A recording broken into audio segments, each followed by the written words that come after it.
নমস্কার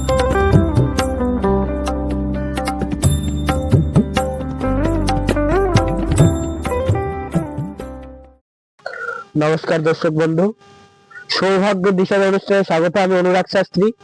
আমার গুরুর স্মরণ নামে অনুষ্ঠান শুরু করছে এবং আমার নৃসিংহ দেবের স্মরণ নিয়ে আমার আসানসোল কালী এবং মহাকালীর স্মরণ নামে প্রোগ্রাম শুরু করছি।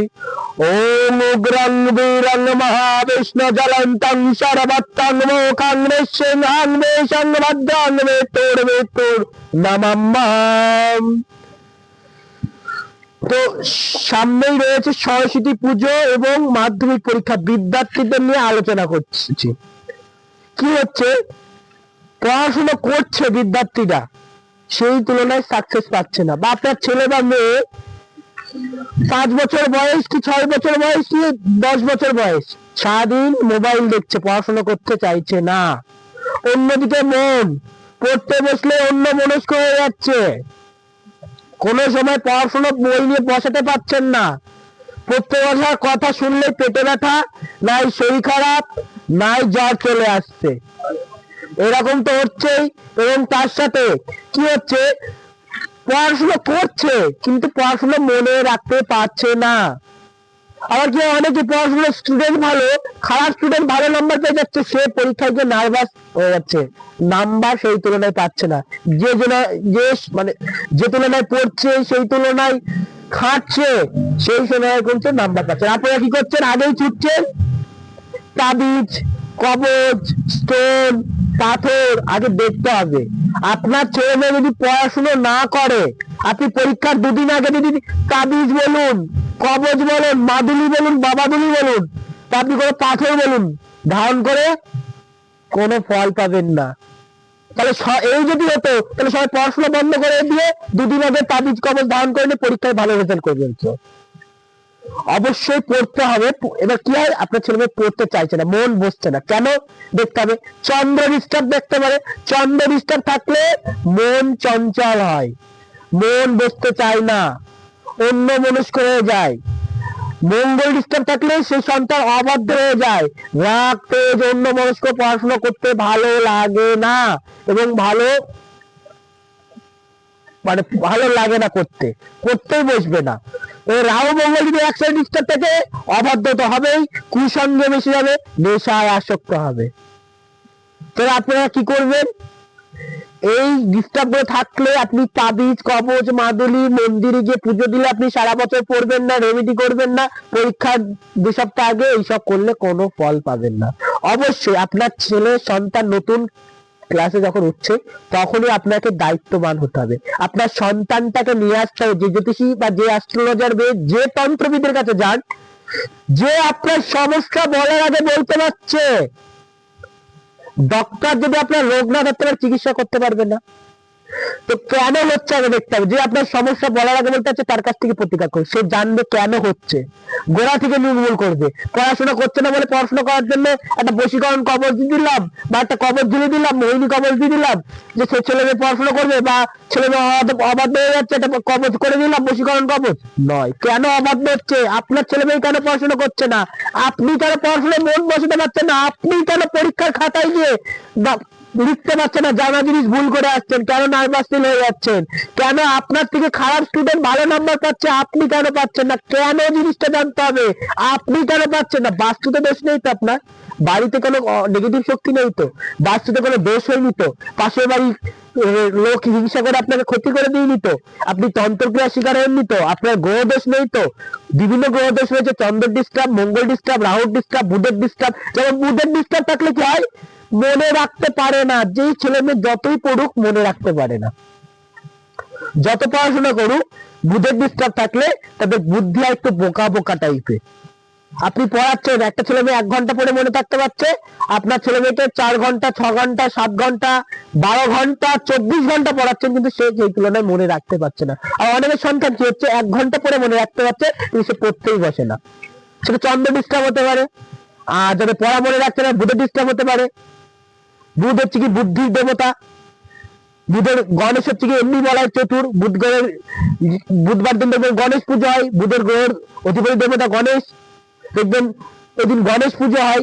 এবং বুধের অধিপতি দেবী মাতঙ্গিনী, সরস্বতীর ভাগ রয়েছে, সরস্বতী দেবীর ভাগ রয়েছে। এই সরস্বতী আমরা যে সময় সরস্বতীকে পূজা, সেটা বাগেশ্বরী দেবী। নীল সরস্বতী আছে, এটা তারার রূপ, তন্ত্রত্ব সরস্বতী। নীল সরস্বতী কিন্তু সরস্বতীর রূপ নয়, এটা তারার এক নীল সরস্বতী। অনেক তান্ত্রিক নীল সরস্বতী, সরস্বতী পুজো এসছে নীল সরস্বতী কবচ বলে লাফাবে। 80% তান্ত্রিকই জানে না, এখন 80% তান্ত্রিক ফেক, তার মধ্যেও 80% তান্ত্রিক জানে না যে এই সময় যে ক্রিয়াটা হয় কোন সরস্বতী দেবী নয়, নীল সরস্বতী নয়। এই সময় যে সরস্বতী পুজোটা হয় বাগেশ্বরী দেবী, বাগেশ্বরী কবচ, বাগেশ্বরী কবচ। এই বাগেশ্বরী যদি কবচ আপনার সন্তানদের আমি এই সময় করবো, সরস্বতী পুজোয় করে রাখতে পারেন, দুর্দান্ত ফল পাওয়া যায়। সরস্বতী কবচ তো রয়েছে, সরস্বতী কবচের থেকে বাগেশ্বরী কবচ দুর্দান্ত। পীরজাত সরস্বতী রয়েছে এবং বাগেশ্বরী কবচ, কণ্ঠে বাগ দেবী ভর করে। তো এই সময় সরস্বতী পুজোর সময় আমি বিশেষ করে করব বাগেশ্বরী কবচ। যজ্ঞ হোম ক্রিয়া হবে, যারা যারা করাতে চান, বছরে আমি একবার করি, সবাই জানে, প্রত্যেকবার এই সময় আমি বাগেশ্বরী কবচ করি। কিন্তু 80% তান্ত্রিক কি জানে না, মূর্খ। সরস্বতী লেখা আছে তো, মানে হ্যাঁ নীল সরস্বতী ওটা লিখেছে, নীল সরস্বতী তারা যে কোনো টাইম হবে। নীল সরস্বতী কোন সময় হবে? নাচ গান এইসব ক্ষেত্রে বাধা সৃষ্টি হলে, কর্মে বাধা গেলে নীল সরস্বতী করুন। নীল সরস্বতী দেব মোহিনী ক্রিয়া ভালো আছে, কিন্তু 80% মূর্খতান্ত্রিক কি করবে, এই সময় নীল সরস্বতী কবচ, নীল সরস্বতী কবচ বলে লাফাবে। এই সময় বাগেশ্বরী কবচ, সরস্বতী কবচ তো রয়েছে, আমি করবো। তাছাড়া বাগেশ্বরী কবচ করতে দুর্দান্ত ফল পাওয়া যায়। এই বাগেশ্বরী রয়েছে এবং মাতঙ্গিনী রয়েছে, তন্ত্রত্ব দেবী মাতঙ্গিনী। তো আমি এই সরস্বতী বুধ যাতে ডিস্টার্ব থাকে, মাতঙ্গিনী প্রয়োগ করতে হবে। এই মাতঙ্গিনী আমি এরকমই টোটকা দিয়েছি, আমি আর একটা টোটকা দেবো, যা পরে আমি লাস্টে দিচ্ছি প্রোগ্রামের শেষে। প্রোগ্রামটা পুরো দেখবেন টানা, কারণ আমি লাস্টে মাতঙ্গিনী দেবী নিয়ে, যে সন্তানদের বুধ গ্রহ ডিস্টার্ব রয়েছে তাদের নিয়ে আমি মাতঙ্গিনীর একটা টোটকা দেবো, বুধটাকে স্ট্রং হওয়ার জন্য। মাতঙ্গিনীকে দেখবেন দেবী সবুজ রঙের হয়, হাতে বিনা, এক হাতে নরখপ্পর, এক হাতে খাড়া, আর এক হাতে নরখপ্পরের উপর টিয়া পাখি থাকে। আমি এমনি পরে টোটকাটা দেবো। তো এই মাতঙ্গিনী দেবী নিয়ে খুব মারাত্মক প্রয়োগ হয়। এবং সামনে বাগেশ্বরী দেবী এর পুজো রয়েছে। এই দিন আপনারা অবশ্যই আপনাদের সন্তানদের ব্রহ্ম মুহূর্তে চান করে পবিত্র হয়ে অঞ্জলি তো দেবে, এবং তার সাথে সাথে ভক্তিভাবে সরস্বতী দেবীকে ডাকবে এবং পড়াশোনাটা করতে হবে। যদি যে সন্তান করতে চাইছে না, সেটা কেন দেখতে হবে, যাতে পড়াশোনা করে। আপনারা এই যে নয় যে আমি দুদিন আগে আমি সারা বছর পড়াশোনা করলো না, দুদিন আগে কবচ নিয়ে ঠিক হবে না। এরা পড়াশোনা করছে না, তখন আপনারা কি করবে, সেটা কেন করছে জানতে হবে। কেন করছে না, কি গ্রহের জন্য হচ্ছে, বাস্তবে অন্য সন্তানরা পড়াশোনা করছে, আপনার সন্তান কেন পড়াশোনা করতে পারছেন, বা আপনি কেন পড়ায় মন বসাতে পারছেন না, বা আপনি পড়া কেন ভুলে যাচ্ছেন। তো ওটাকে দেখে বিচার করে প্রতিকার করলে অবশ্যই প্রতিকার হবে। তার জন্য আমি বলবো এই সরস্বতী পুজোর দিন আমি দুটো টোটকা, একটা বাগেশ্বরী দেবীর টোটকা দেবো, একটা মাতঙ্গিনী দেবীর টোটকা দেবো। যে সন্তানরা ভুলে যাচ্ছে, বুধের ডিস্টার্ব, বুধ গ্রহ ডিস্টার্ব রয়েছে, পীড়িত রয়েছে, বুধ গ্রহ স্ট্রং নয়, তারা যে কোনো বুধবার একটা টিয়া পাখি কিনে নিয়ে আসবেন, জোড়া টিয়া পাখি, ফিমেল মেল টিয়া পাখি দুটো।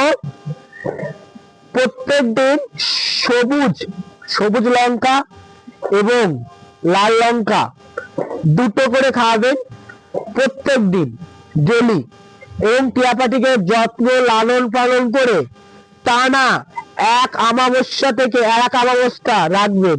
রাখার পর কোনো ফাঁকা জঙ্গলে গিয়ে এই টিয়া পাখিগুলো ওম নমা ভগবতে মাতঙ্গিনী দেবী সর্ব বিদ্যা সিদ্ধি কুরু কুরু স্বাহা, এই মন্ত্রটা আবার বলছি, ওম নমা ভগবতে মাতঙ্গিনী সর্ব বিদ্যা সিদ্ধি কুরু কুরু স্বাহা, এই মন্ত্রটা আপনার নাম গোত্র সবুজ কালি দিয়ে সাদা কাগজের উপরে লিখবেন, সবুজ জেল কালি দিয়ে। তার তেজপাতার উপর লিখলে আরো খুব ভালো ফল পাওয়া যাবে। না হলে সাদা কাগজের উপর লিখে সবুজ সুতো দিয়ে বেঁধে টিয়া পাখির গলায় দুটো পরিয়ে দেবেন। এই আপনার ছেলের নাম করতে হবে এই মন্ত্র, এবং এই মন্ত্র দুটোকে 28 বার জপ করে এক অমাবস্যা থেকে রাখবেন। প্রত্যেকদিন এই মন্ত্র লঙ্কাগুলো দেবেন, বলতে ভুলে গেছি, সবুজ লঙ্কা 7টা করে দেবেন, একটা লাল লঙ্কা একটা করে দেবেন, আরো 7টা সবুজ লঙ্কা দেবেন এই মন্ত্র পড়ে। ঠিক আছে, এই মন্ত্র পড়ে এই মন্ত্র 28 বার পড়ে ওখান থেকে দুটো টিয়া পাখির লেজের একটা পালক, আর দুটো টিয়া পাখির একটা পালক নেবে, যে পালক গুলো পড়ে গেছে দুটো, ওখান থেকে দুটো পালক নেবেন, দুটো টিয়া পাখিরই একটা পালক নিতে পারেন, বা তিনটে 6টা বা 7টা। দেখবেন টিয়া পাখিটা এতদিন ছিল, পালক নিশ্চয়ই পড়বে। লেজের পালক না হলে যেটা পালকটা পড়বে, অমাবস্যায় এক অমাবস্যায় আপনি এই সময় শীতকাল টিয়া পাখির ছোট বাচ্চা পাওয়া যায়, বাচ্চা হলে কি হবে, বড় করে আপনি যখন ছেড়ে দিচ্ছেন খুব, এবার এই টিয়া পাখি দুটো এই মন্ত্রটা বলে আপনি যে কোনো ফাঁকা মাঠে ছেড়ে দিয়ে আসবেন, এবং ওই পালকগুলো সেই দিন রাত্রেবেলা এসে 108 বার ওম বুধায় নমঃ, বুধের রং দেখবেন সবুজ, ওম বুধায় নমঃ 28 বার পরে সন্তানের হাতে বেঁধে দিন, বা বুধবার দিন বেঁধে দিন, খুব ভালো ফল পাবেন।